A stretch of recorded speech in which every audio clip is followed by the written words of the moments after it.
Aloha, it's Chef Nick from Foodland, and I'm going to show you one of my favorite Thanksgiving recipes, Cranberry Glaze Kabocha Fritters. It's my take on a whole new way to combine classic holiday flavors and ingredients, and it's really delicious. Before we get started, I do want to mention that you can find a list of all the ingredients for this recipe at the end of our video. First, we're going to start preparing our fritters by preheating the oven to 350 degrees. While the oven is heating up, we're going to cut the kabocha pumpkin in half and remove the seeds. Next, we'll wrap the kabocha in one russet potato in foil and bake for 1 hour or until it's fork tender. Once it's finished, remove from the oven and let it cool to room temperature uncovered. Once the potato has cooled, cut it in half and use a spoon to remove the skin, then place into a medium-sized mixing bowl. If you have leftover mashed potatoes, you could use that, or you could use leftover stuffing instead of potatoes.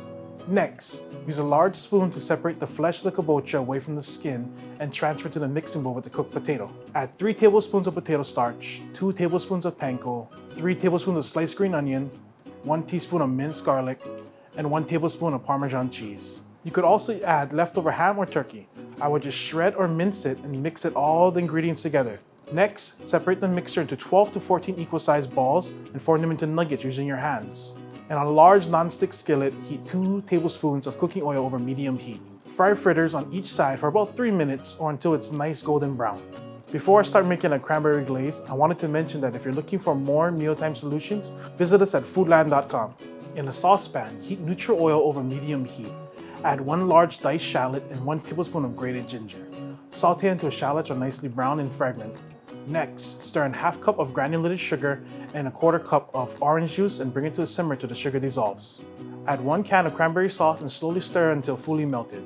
Fresh cranberries will also work nicely in this recipe. Bring your sauce to a simmer and let it cook on low heat until the desired thickness is achieved, for about 6 to 8 minutes. Our cranberry glaze is smelling great and looking great. We'll top off the kabocha fritters with our glaze, and there you have it, cranberry glazed kabocha fritters.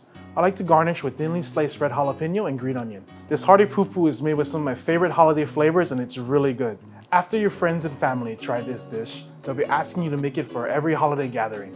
If you have any questions about this recipe or cooking in general, send us an email at chefs@foodland.com and we'll be happy to answer your questions. You can find ingredients to make this dish at your neighborhood Foodland. And to get this recipe, visit us at foodland.com.